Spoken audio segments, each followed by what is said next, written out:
The sun was setting over the small town of Ridgewood, casting a warm orange glow across the quiet streets. The air smelled of freshly cut grass and barbecue smoke drifting from backyard cookouts. It was a typical Friday evening in late summer, and the neighborhood kids were taking full advantage of the lingering daylight. Among them was Marcus Johnson, a bright-eyed 10-year-old with a mop of curly hair and a laugh that could light up an entire room. He was playing tag with his friends near the edge of their street, where a group of teenagers had set up a bonfire to celebrate the end of another week. Marcus loved days like this, days filled with laughter, running around barefoot, and feeling completely free. His best friend, Kevin, darted past him, shouting something about being too slow. Marcus grinned and chased after him, weaving between parked cars and jumping over garden hoses. They weren't paying much attention to anything else, not the adults chatting nearby or the flickering flames of the bonfire just a few feet away. It happened so quickly that no one saw it coming. A sudden gust of wind swept through the area, carrying sparks from the fire into the air. One stray ember landed on Marcus's shirt, catching the fabric almost instantly. At first, he didn't realize what was happening. By the time he felt the heat and yelped, the flames were already spreading across his chest. "Help, help me!" Marcus screamed, panic rising in his voice as he frantically tried to pat out the fire with his hands. Kevin froze for a split second before rushing forward. "Stop! Stop moving!" he yelled, remembering something he'd heard once about how moving makes fire worse. Another boy grabbed a nearby blanket someone had left on a chair and threw it over Marcus, smothering the flames. Within moments, the fire was out, but the damage was done. Marcus stood there trembling, his shirt charred and blackened, his skin red and blistered beneath. Lisa Johnson, Marcus's mother, was inside their modest home when she heard the commotion outside. She had been folding laundry in the living room, humming along to the radio, when the sound of her son's screams pierced through the calm evening. Dropping the towel she held, Lisa bolted out the door without even thinking twice. Her heart sank as soon as she saw Marcus standing awkwardly, in the middle of the chaos, tears streaming down his face. "Oh my God, baby," Lisa cried, rushing to him. She knelt down and gently pulled the remains of his shirt away from his burns. Even in the dimming light, she could see how bad they were. Blisters were forming on his arms and chest, and the raw patches of skin looked angry and inflamed. "We need to get you to a doctor right now," she said firmly, trying to keep her voice steady despite the fear gripping her chest. Kevin and the other kids hovered nervously nearby, unsure of what to do. "I'm sorry, Mrs. Johnson," Kevin mumbled, guilt written all over his face. "It wasn't supposed to happen like this." "It's okay," Lisa reassured him softly, though her mind was racing. This wasn't the time to assign blame. Her priority was getting Marcus help. Wrapping him in the least damaged part of the blanket, she helped him into their old sedan parked in the driveway. Her hands shook as she fumbled with the keys, but she managed to start the car and pull out, onto the road. The nearest medical facility was Dr. Harold Grayson's clinic, located less than 10 minutes away. It wasn't a full hospital, but Lisa figured it would be enough to stabilize Marcus until they could transfer him somewhere bigger if needed. As she drove, she glanced at her son sitting silently in the passenger seat, clutching the blanket tightly around himself. He hadn't said a word since they left the scene, which worried her more than anything. When they arrived at the clinic, Lisa practically carried Marcus inside. The waiting room was empty except for a young receptionist, typing away at her computer. Looking up, the woman gave them a polite smile. "Can I help you?" she asked. "My son needs help," Lisa explained urgently, gesturing toward Marcus. "He got burned pretty badly by a fire. Please, we need to see a doctor." The receptionist nodded and disappeared behind a door, returning moments later with Dr. Harold Grayson himself. A tall man in his mid-50s with thinning gray hair and a perpetually stern expression, Dr. Grayson was well known in Ridgewood, but not necessarily for his bedside manner. He approached the pair with measured steps, eyeing Marcus briefly before turning his attention to Lisa. "What seems to be the problem?" he asked, his tone clipped and impersonal. "He has burns on his arms and chest," Lisa replied, her voice tight with anxiety. "They're really bad. Can you please take a look?" Dr. Grayson sighed heavily, as if the request was an inconvenience. Without saying another word, he motioned for Lisa to follow him into an examination room. Once inside, he instructed Marcus to sit on the table while he inspected the injuries. After only a cursory glance, he stepped back and crossed his arms. "I'm afraid there's not much I can do here," he said flatly. "These burns require specialized care, something we don't have the resources for at this clinic." Lisa stared at him, disbelief washing over her. "What do you mean? You're a doctor. Surely you can at least clean the wounds and give us some kind of treatment until we can get him to a bigger hospital." Dr. Grayson shook his head. "I'm sorry, but we simply aren't equipped for cases like this. You'll need to take him to St. Mary's Hospital downtown. They'll know how to handle it." "But," Lisa started, desperation creeping into her voice, "that's nearly an hour away. My son is in pain right now. Can't you at least give him something for the pain? Or bandage him up so the burns don't get worse on the drive?" The doctor hesitated for a moment, then muttered under his breath, "This isn't the place for this kind of thing." Though he didn't say it outright, his meaning was clear. Marcus wasn't welcome here. Lisa felt a surge of anger bubbling up inside her. How could he turn them away like this? Didn't he take an oath to help people regardless of who they were or where they came from? She opened her mouth to argue further, but Marcus tugged weakly on her sleeve. "Mom, let's just go," he whispered, his voice trembling. "It hurts too much." Reluctantly, Lisa nodded and helped Marcus off the table. As they turned to leave, Dr. Grayson called after them, "Make sure you get him to a proper facility, and try not to make a habit of coming here for things we can't handle." His words stung like a slap to the face. Lisa bit back a retort, knowing it wouldn't change anything. Instead, she focused on getting Marcus back to the car. Tears pricked at the corners of her eyes as she fastened his seatbelt and climbed into the driver's seat. On the drive to St. Mary's Hospital, Lisa couldn't stop replaying the encounter in her mind. Every dismissive look, every condescending comment, it all pointed to one undeniable truth. Dr. Grayson hadn't refused to treat Marcus because of a lack of resources. No. It was something far uglier than that. Something Lisa had seen far too often in her life. By the time they reached the hospital, Lisa was seething, but she pushed her anger aside for Marcus's sake. The staff at St. Mary's sprang into action immediately, whisking him away to be treated. As she sat in the waiting room, clutching her phone in trembling hands, Lisa made a decision. She dialed her husband Daniel, who was still at work. "Hey, Lisa," Daniel answered, his deep voice calm and familiar. "What's up?" "It's Marcus," Lisa said, her voice breaking. "There was an accident, he got burned and—" "Oh, Daniel, it's bad." Daniel's tone shifted instantly. "Burned? Where are you? Is he okay?" "We're at St. Mary's now. He's getting treated, but—" Lisa hesitated, unsure how to explain everything that had happened. Finally, she blurted it all out. The bonfire, the burns, Dr. Grayson's refusal to help. He wouldn't even touch Marcus, Daniel. He acted like he didn't want to waste his time on us. Silence greeted her on the other end of the line. For a long moment, Daniel said nothing. When he finally spoke, his voice was low and dangerous. "Where is this guy's clinic?" "Daniel, please," Lisa pleaded. "Don't do anything rash. Just come here. We need to focus on Marcus right now." "I'll be there soon," Daniel promised. But Lisa knew her husband well enough to recognize the storm brewing beneath his calm exterior. Whatever happened next, one thing was certain. Dr. Harold Grayson hadn't seen the last of the Johnson family. Daniel Johnson wasn't the kind of man who lost his temper easily.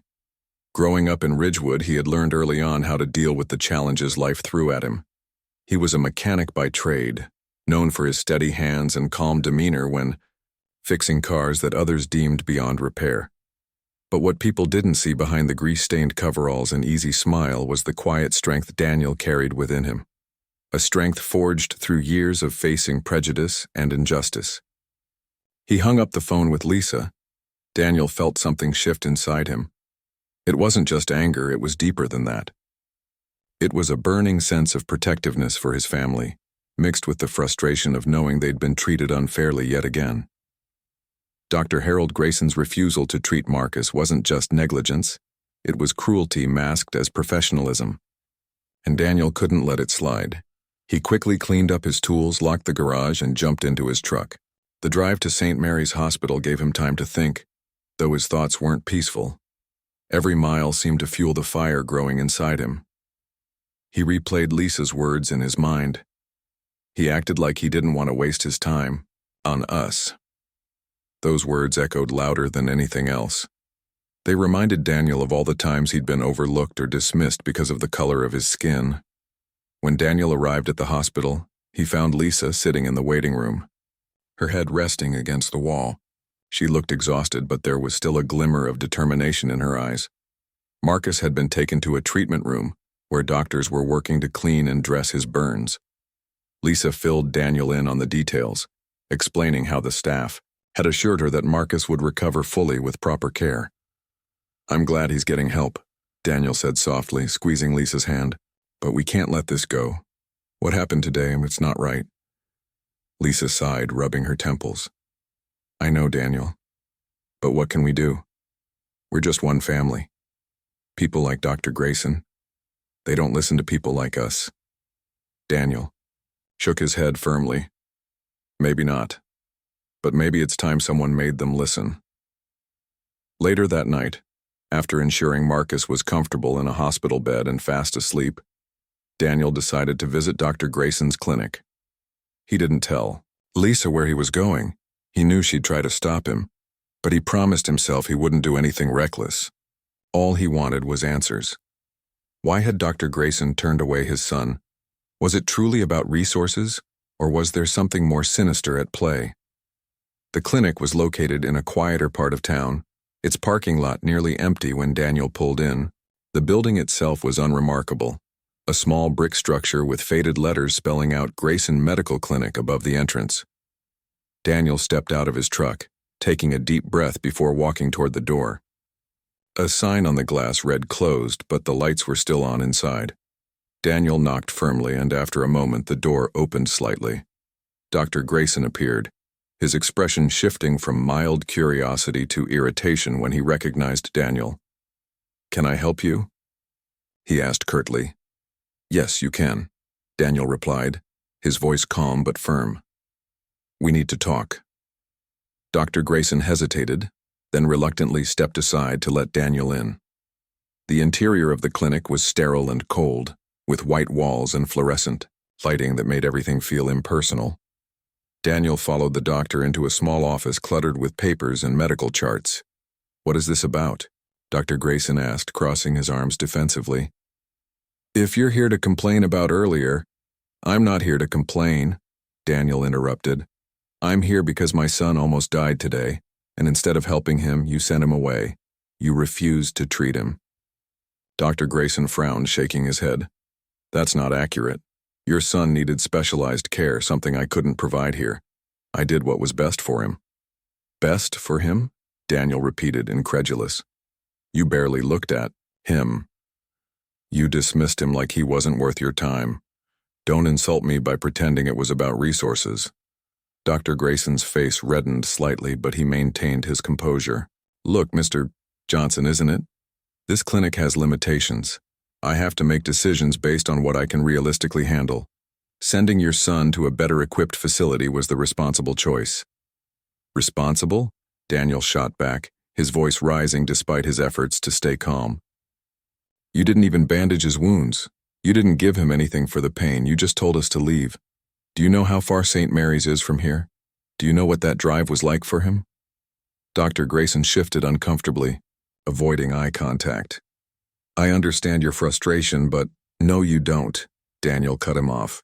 "You don't understand because you've never had to fight for basic respect. You've never had doors slammed in your face because of the way you look. You've never had to explain to your child why some people treat them differently." The room fell silent except for the hum of the overhead lights. Daniel took a step closer, his gaze locking onto Dr. Grayson's. "My son trusted you to help him. He trusted you to be a doctor, to care for him like any human being deserves. But you betrayed that trust, and I won't forget it." Dr. Grayson swallowed hard, his confidence wavering. "I'm sorry if you feel that way, but I stand by my decision. Now, If you'll excuse me, I have work to do. Daniel nodded slowly, his jaw tight. Fine. Have it your way. But remember this. Actions have consequences. Karma always finds a way to balance things out. With that, Daniel turned and left the clinic, leaving Dr. Grayson standing alone in his office. The drive back to the hospital gave Daniel time to process everything that had happened. He wasn't sure what came next, but one thing was clear. Dr. Grayson's behavior couldn't go unanswered. The man needed to face the reality of what he'd done, not just to Marcus, but to countless others who might have suffered silently under his care. When Daniel returned to the hospital, Lisa was waiting for him. She could tell immediately that something had changed. "Where did you go?" she asked cautiously. "To see Dr. Grayson," Daniel admitted, sinking into a chair beside her. "I wanted to hear his side of the story." "And?" Lisa prompted, her brow furrowed. "He's still denying it," Daniel said, shaking his head. "He claims it was about resources, but we both know that's a lie. He doesn't see us as equals, Lisa. He never will." Lisa sighed heavily, leaning her head on Daniel's shoulder. "So what do we do now?" "For now, we focus on Marcus," Daniel replied. "He's the most important thing. But once he's better, we make sure everyone knows the truth about Dr. Grayson. We expose him for who he really is."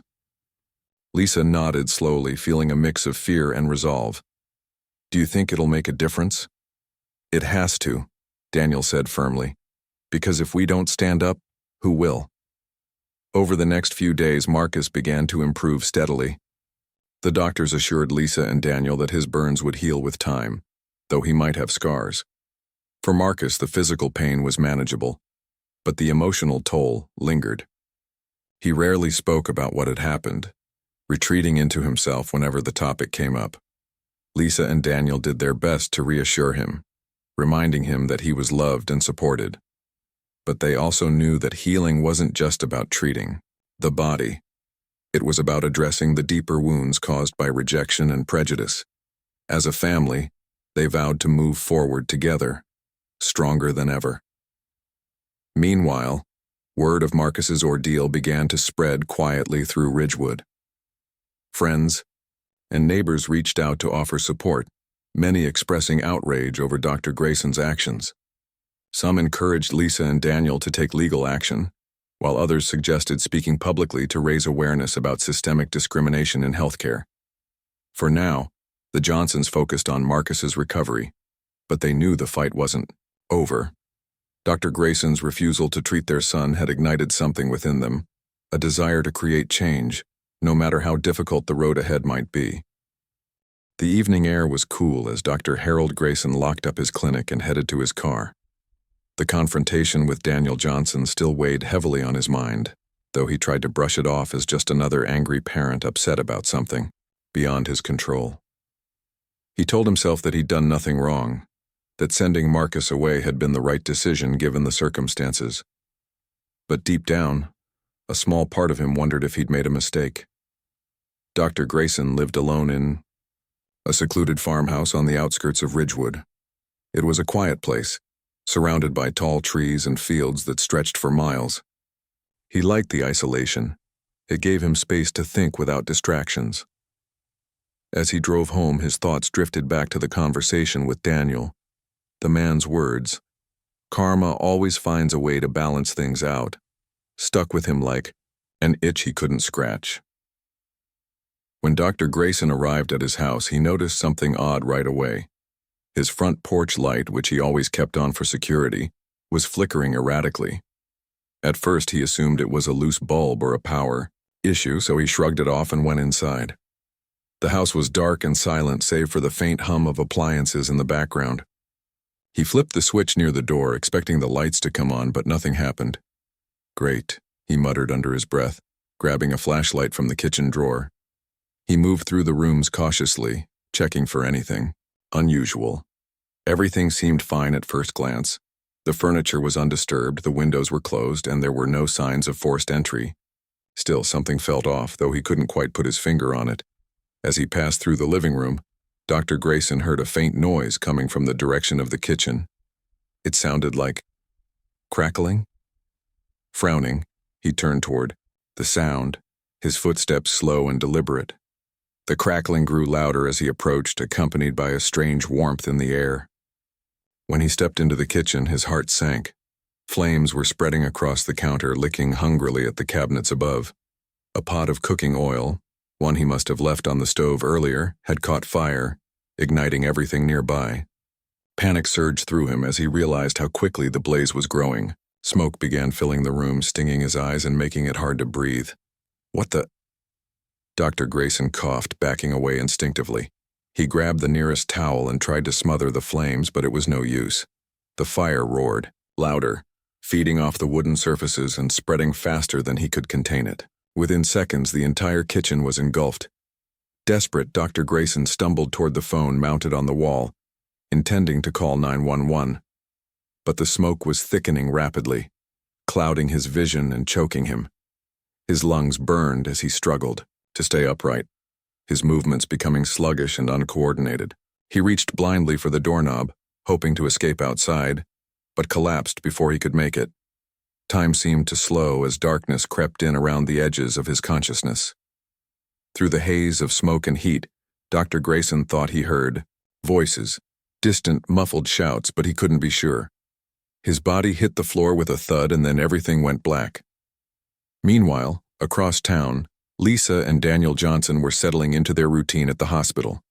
Marcus was resting comfortably in his bed, his condition improving with each passing day. The doctors had assured them that while the recovery process would take time, Marcus would eventually regain full mobility in his arms. For now, the focus was on keeping him comfortable and ensuring his wounds healed properly. Lisa sat beside Marcus's bed, reading him a storybook she'd brought from home. She smiled softly as he listened intently, his wide eyes fixed on the colorful illustrations.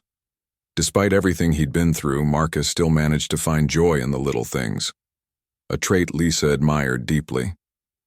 Daniel, meanwhile, paced the hallway outside the room, lost in thought. The memory of his confrontation with Dr. Grayson replayed in his mind over and over again. No matter how hard he tried to let it go, the anger simmered beneath the surface, refusing to fade. He knew he should focus on Marcus's recovery, but the injustice of what had happened gnawed at him relentlessly. Just as Daniel was about to return to the room, his phone buzzed in his pocket. He pulled it out and glanced at the screen. It was an unknown number. Curious, he answered. "Hello? Is this Mr. Johnson?" a voice asked on the other end. It belonged to a young woman, her tone urgent and clipped. "Yes, this is Daniel Johnson. Who am I speaking with?" "This is Officer Clara Miller with the Ridgewood Police Department," the woman replied. "I'm calling because we received reports of a fire at Dr. Harold Grayson's residence. Firefighters responded and managed to pull him from the building, but he sustained significant injuries." Daniel froze, his grip tightening on the phone. "What kind of injuries?" "He has burns covering much of his upper body," Officer Miller explained. "He's currently being transported to St. Mary's Hospital for treatment." A wave of conflicting emotions washed over Daniel. On one hand, he felt a pang of guilt. No matter how angry he was, he didn't wish harm on anyone. On the other hand, there was a strange sense of irony in the situation. Karma, as he'd warned Dr. Grayson, had indeed found its way. "Thank you for letting me know," Daniel said finally, his voice steady despite the turmoil inside him. "We'll keep our distance while he's here, of course." "That's appreciated," Officer Miller replied. "If you have any questions or concerns, feel free to reach out." After hanging up, Daniel leaned against the wall, exhaling slowly. He debated whether to tell Lisa about the call. Ultimately, he decided against it, for now at least. There was no need to add unnecessary stress to her already heavy load. Instead, he resolved to keep an eye on the situation, ensuring that Dr. Grayson's presence at the hospital didn't interfere with Marcus's care. Later that night, Dr. Grayson was admitted to the burn unit at St. Mary's Hospital, the same unit where Marcus was receiving treatment. Coincidentally, the two patients were placed in adjacent rooms, separated only by a thin wall. Nurses bustled between them, tending to their needs with practiced efficiency. None of them commented on the irony of the situation, though whispers circulated among the staff during breaks. For Dr. Grayson, waking up in the hospital was disorienting. His throat felt raw, and every inch of his body ached. Tubes and wires snaked from his arms to various machines monitoring his vitals. When a nurse entered to check on him, he croaked, Where am I?" "You're at St. Mary's Hospital," the nurse replied gently. "You were in a fire at your house. Do you remember anything?" Dr. Grayson frowned, fragments of the evening coming back to him in flashes. The flickering porch light, the crackling sounds in the kitchen, the unbearable heat. He shuddered involuntarily, closing his eyes as the memories overwhelmed him. "How bad is it?" he asked weakly. The nurse hesitated before answering. "You've suffered second-degree burns on your chest and arms. The doctors are doing everything they can to help you heal, but it's going to take time." Dr. Grayson nodded numbly, too exhausted to respond further. As the nurse adjusted his IV drip and left the room, he lay there staring at the ceiling, his thoughts swirling chaotically. He couldn't shake the feeling that somehow this was connected to his encounter with Daniel Johnson earlier that week. Had the man followed through on his threat? Or was this truly just a freak accident? Down the hall, Marcus slept peacefully, unaware of the drama unfolding nearby. Lisa and Daniel took turns staying by his side, grateful for the progress he was making. They spoke little about Dr. Grayson's predicament, choosing instead to focus on their son's recovery. Still, the irony of the situation wasn't lost on either of them. One afternoon, while Lisa was fetching coffee from the cafeteria, Daniel found himself standing outside Dr. Grayson's room. Through the partially open door, he could see the man lying motionless in bed, his face pale and drawn. Tubes ran from his nose, and bandages covered his arms and chest. For a moment, Daniel felt a twinge of sympathy, not for Dr. Grayson, but for anyone who had to endure such pain. But the sympathy faded quickly, replaced by a steely resolve. This wasn't about revenge or punishment. It was about accountability. If Dr. Grayson had treated Marcus with the care and respect he deserved, none of this might have happened. Whether the fire was an act of fate or something more deliberate, Daniel believed it served as a wake-up call for Dr. Grayson, and perhaps for others like him. With that thought, Daniel turned and walked back to Marcus's room. Whatever came, next he knew the Johnson family would face it together, and if their story inspired change, even in a small way, it would all be worth it. Word of the fire at Dr. Harold Grayson's farmhouse spread quickly through Ridgewood. By morning, everyone in town seemed to know about it, and about his admission to St. Mary's Hospital. What made the story even more shocking was the fact that he was being treated in the same unit as Marcus Johnson, the boy he had refused to help just days earlier. The irony wasn't lost on anyone, and soon, whispers turned into conversations, and conversations turned into debates. Lisa and Daniel Johnson tried to keep their focus on Marcus, but they couldn't ignore the buzz surrounding them. Friends, neighbors, and even strangers approached them at the hospital, offering condolences and sharing stories of their own encounters with Dr. Grayson. Some described him as cold and unapproachable. Others recalled instances where he had shown favoritism based on race or social status. Each new account added fuel to the growing outrage. One afternoon, Lisa sat beside Marcus's bed, brushing his hair gently while he flipped through a comic book. He seemed happier now, his spirits lifted by visits from Kevin and other friends who came to cheer him up. Seeing her son smile again gave Lisa some peace, but her mind kept drifting back to the events of the past week.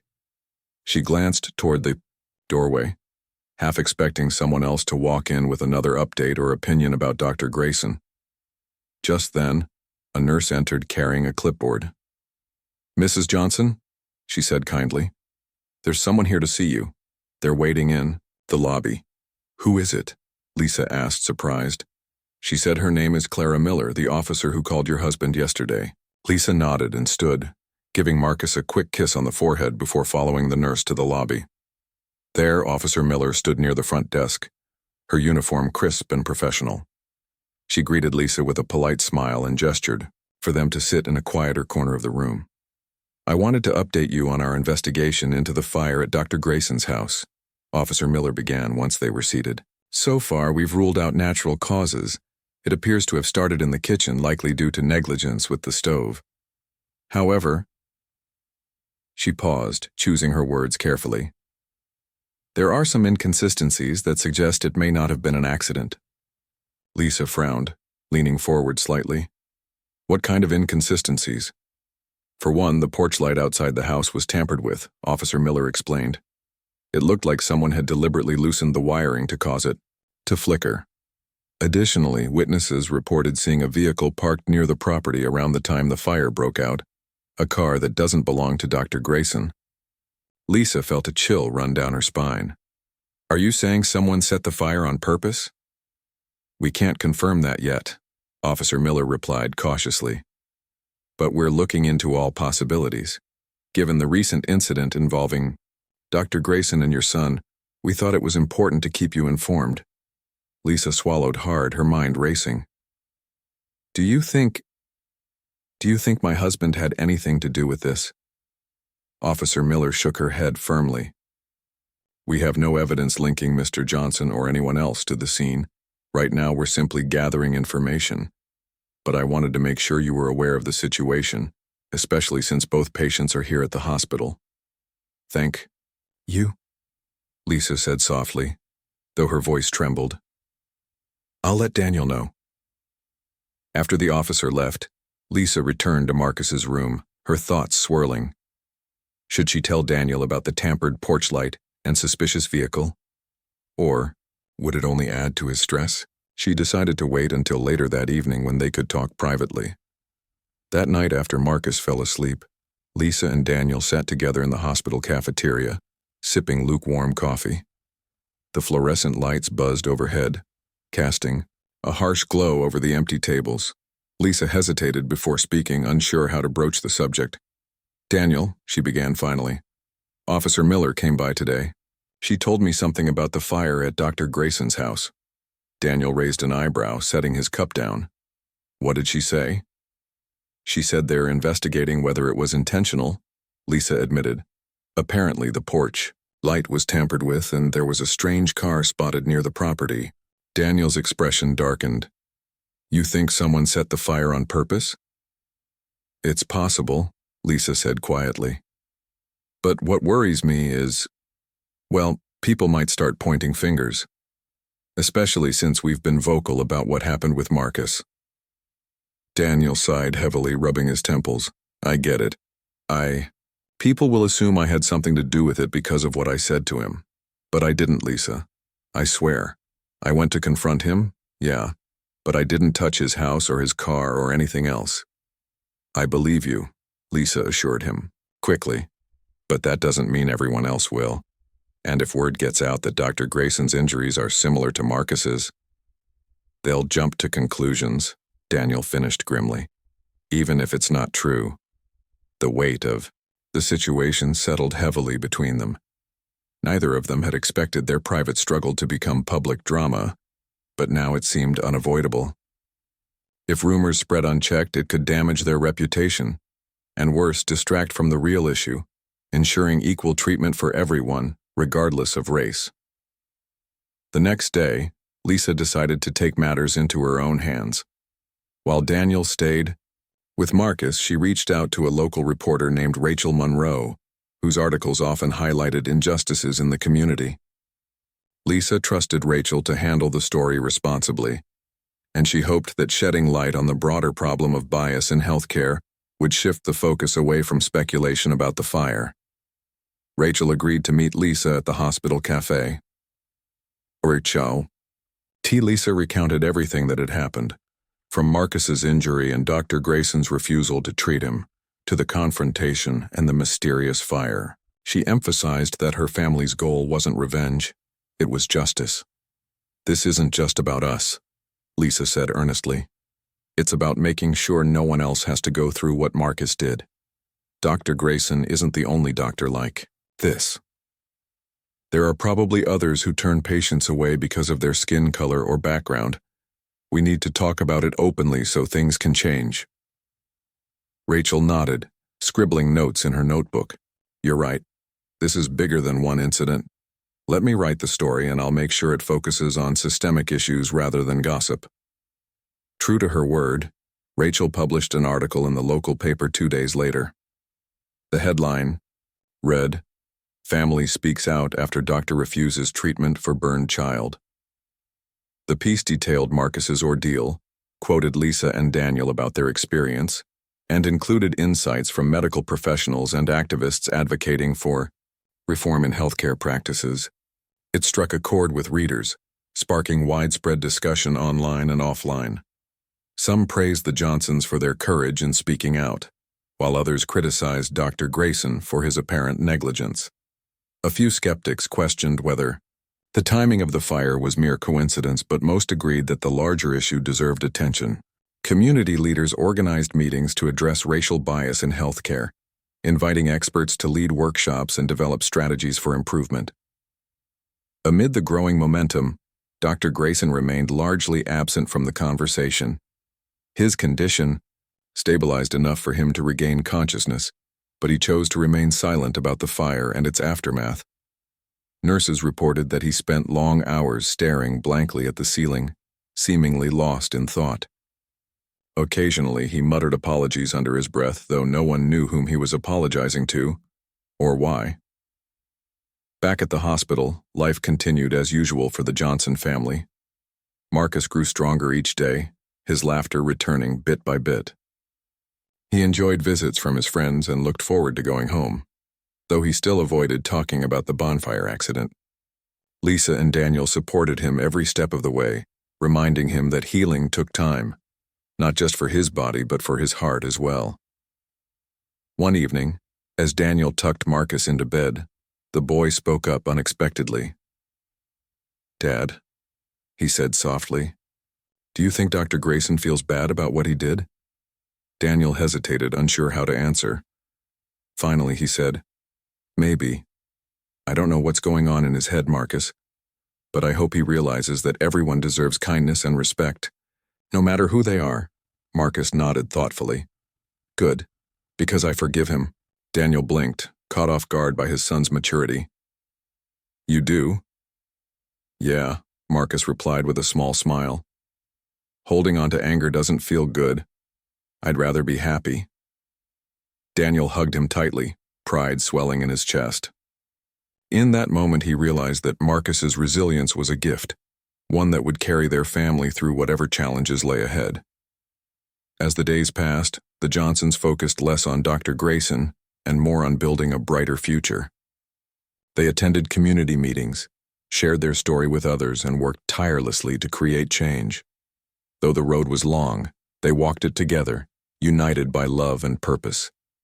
And somewhere down the hall, Dr. Grayson listened silently to the hum of activity around him, wondering if he'd ever truly understand the impact of his actions or find redemption for them.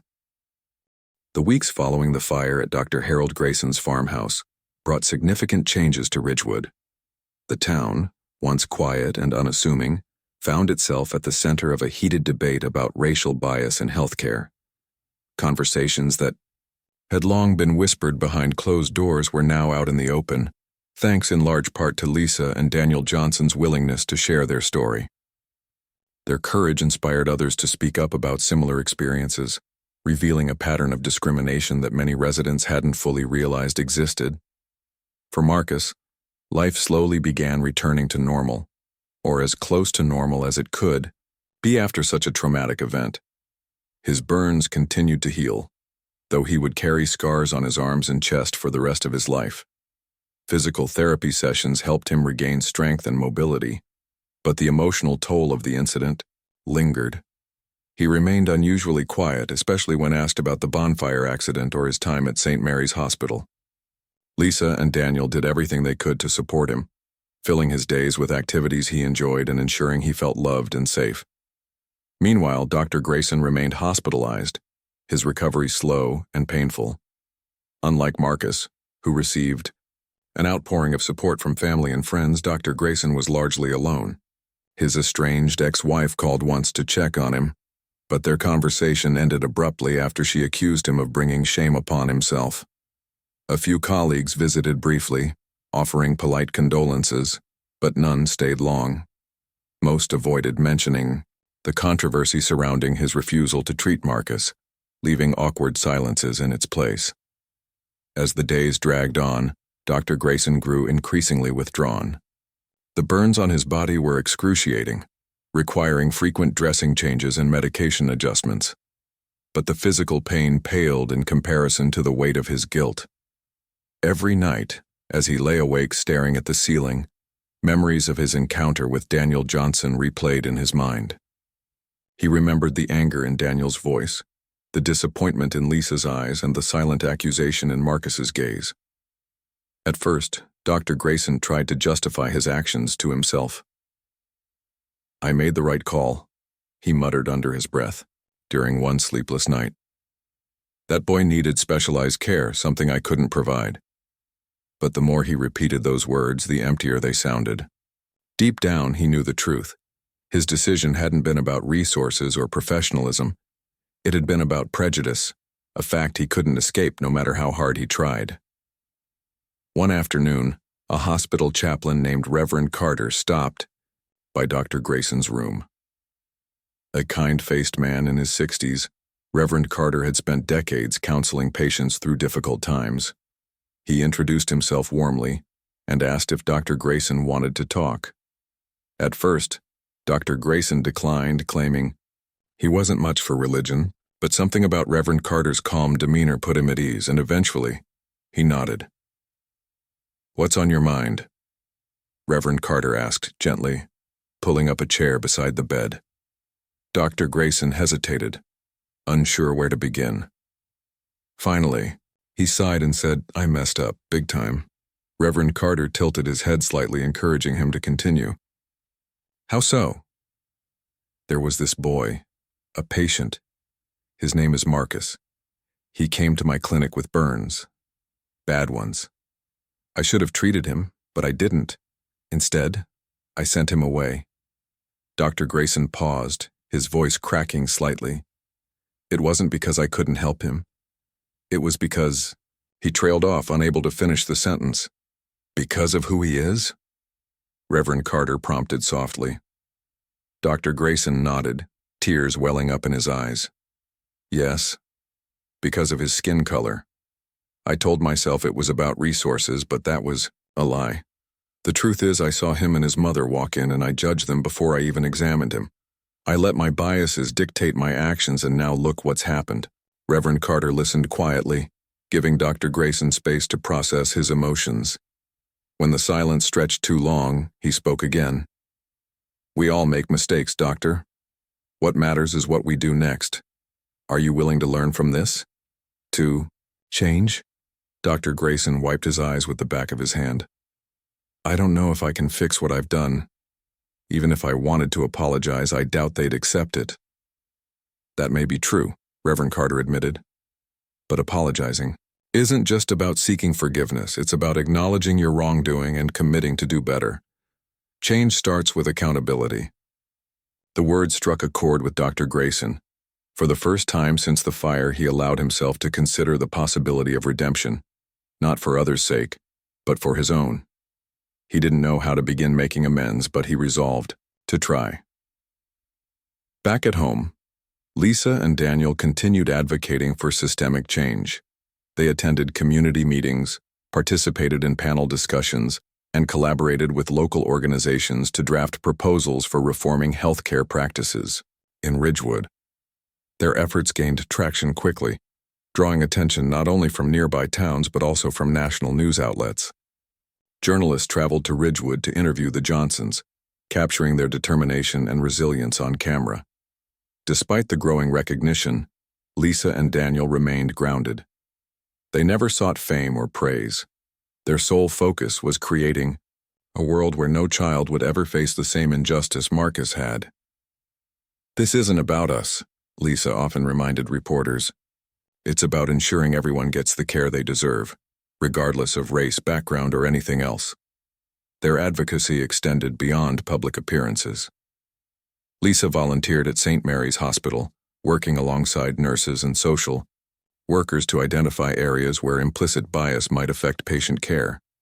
She pushed for mandatory training programs aimed at educating staff about cultural sensitivity and inclusivity.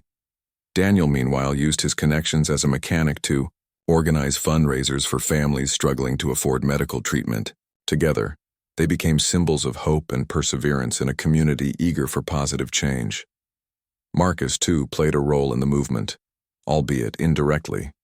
His story touched countless hearts, inspiring people to reflect on their own biases and privileges. Friends and neighbors rallied around the Johnsons, offering support in whatever ways they could. Kevin, Marcus's best friend, even started a school project about overcoming prejudice, dedicating it to Marcus and his family. Months passed. The town began implementing some of the reforms Lisa and Daniel had championed. Local clinics adopted stricter anti-discrimination policies, and hospitals introduced anonymous reporting systems for patients who felt mistreated. While progress was gradual, it was undeniable, and the Johnsons took pride in knowing they had sparked meaningful dialogue. Even Dr. Grayson, still recovering from his injuries, played a small part in the transformation. After weeks of reflection, he wrote a letter to Lisa and Daniel, expressing his remorse for refusing to treat Marcus. In it, he acknowledged his biases and vowed to educate himself on combating prejudice. Though he doubted they would forgive him, he hoped his apology might serve as a step toward reconciliation. When Lisa read the letter aloud to Daniel, her hands trembled slightly. "What do you think?" she asked, folding the paper and setting it aside. "I think he means it," Daniel replied thoughtfully. "Doesn't mean I trust him, but if he's serious about changing, maybe that's something worth acknowledging." Lisa nodded slowly. "Maybe. For Marcus's sake, I hope he follows through." Though they chose not to respond directly, Lisa and Daniel decided to include Dr. Grayson's letter in a presentation they gave at a regional healthcare conference. By sharing his apology alongside their story, they highlighted the importance of accountability and growth, even for those who seemed irredeemable. By the end of the year, Marcus was running and playing again, his laughter echoing through the neighborhood as if nothing had changed. Yet everything had changed. For Marcus, for his parents, and for the town of Ridgewood. The scars Marcus carried served as a reminder of the challenges he'd overcome, but they also symbolized resilience and triumph over adversity. For Lisa and Daniel, the journey wasn't over. They knew there was still work to be done, both locally and beyond. But they faced the future with renewed purpose, strengthened by the knowledge that their voices mattered. And for Dr. Grayson, the road to redemption was just beginning, a path paved with humility, self-awareness, and the hope of becoming someone worthy of trust. Through it all, the Johnsons proved that even in the face of injustice, kindness and perseverance could light the way forward. Months turned into a year, and life in Ridgewood continued to evolve. The town wasn't perfect, it never would be, but the seeds of change planted by Lisa and Daniel Johnson had taken root. Conversations about racial bias in healthcare became less taboo, and more people felt empowered to speak out against discrimination. Local leaders implemented reforms designed to hold medical professionals accountable, while community workshops encouraged open dialogue about prejudice and privilege. Slowly but surely, Ridgewood began to transform. For Marcus, the scars on his arms and chest remained visible reminders of the fire that changed his life. But he wore them with pride now, seeing them not as marks of pain, but as symbols of survival.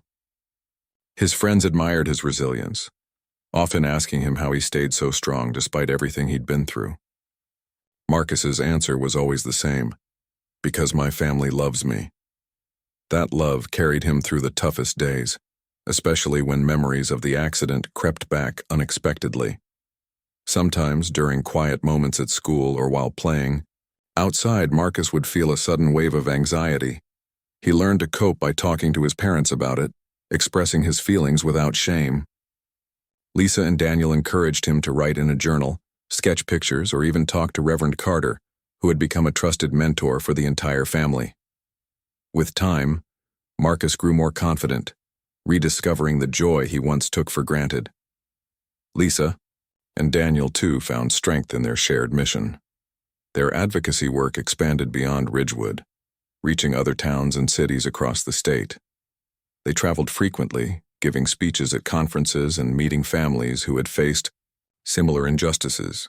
Each story they heard reinforced their belief that systemic change was possible, but only if people worked together. They partnered with organizations focused on health equity, pushing for policies that ensured equal treatment for all patients, regardless of race, income, or background. Despite their busy schedule, Lisa and Daniel made sure to prioritize quality time with Marcus. Weekends were reserved for family outings, picnics at the park, trips to the zoo, or simply staying home to bake cookies and watch movies. These moments reminded them why they fought so hard, to create a better future for their son and others. Like him, Dr. Harold Grayson's recovery was slower than anticipated. Physically, his burns healed enough for him to leave the hospital after several months, though he required ongoing therapy to regain full mobility. Emotionally, however, he struggled deeply. The guilt of his actions weighed heavily on him, making it difficult to face the world.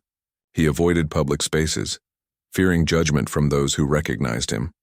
Friends stopped calling, colleagues distanced themselves, and his isolation grew. But Dr. Grayson refused to give up. Inspired by Reverend Carter's words, he committed himself to personal growth. He enrolled in online courses about cultural sensitivity and implicit bias, determined to understand the roots of his prejudice. He read books written by authors of diverse backgrounds, broadening his perspective on issues he had once dismissed. Most importantly, he began volunteering at a free clinic in a neighboring town, offering his services to underserved communities. At first, Dr. Grayson doubted whether anyone would trust him. Many patients eyed him warily, unsure what to make of the former doctor whose reputation preceded him. But over time, his sincerity won them over. He listened attentively, treated everyone with respect, and went above and beyond to ensure they received proper care. Word spread slowly, and soon the clinic became busier than ever. For the first time in years, Dr. Grayson felt like he was making a real difference, not because of his title, but because of his effort to do good. One day, as he prepared to leave the clinic, a young mother approached him with her toddler in tow. Her eyes were filled with gratitude as she thanked him for treating her child's ear infection. "You saved us," she said softly. "I don't know how we would have managed without you." Dr. Grayson smiled faintly, touched by her kindness. "Just doing my job," he replied. But inside, he felt something stir, a flicker of hope that maybe, just maybe, he could rebuild his life. Back in Ridgewood, the Johnsons hosted a small gathering to celebrate Marcus's 11th birthday. Friends, neighbors, and supporters filled their backyard, laughing and chatting as colorful balloons swayed gently in the breeze. Marcus grinned widely as he blew out the candles on his cake, cheered on by everyone present. It was a joyful occasion, one that marked not only his growth but also the progress the community had made. During the party, Lisa pulled Daniel aside for a private moment. "Do you think we've done enough?" she asked quietly, glancing around at the happy crowd. Daniel shook his head. "No, and we probably never will. There's always more work to do. But I think we've started something important, something that'll keep growing long after we're gone." Lisa nodded, leaning her head on his shoulder. "That's all we can ask for, isn't it?" "It is," Daniel agreed. "And look at him." He gestured toward Marcus, who was showing off his latest drawing to Kevin and another friend. "He's proof that we're heading in the right direction." As the sun dipped below the horizon, casting a golden glow over the yard, Lisa and Daniel joined Marcus and his friends. They laughed together, sharing stories and enjoying the simple pleasure of being surrounded by loved ones. In that moment, they allowed themselves to feel proud, not just of what they'd accomplished, but of the legacy they were building.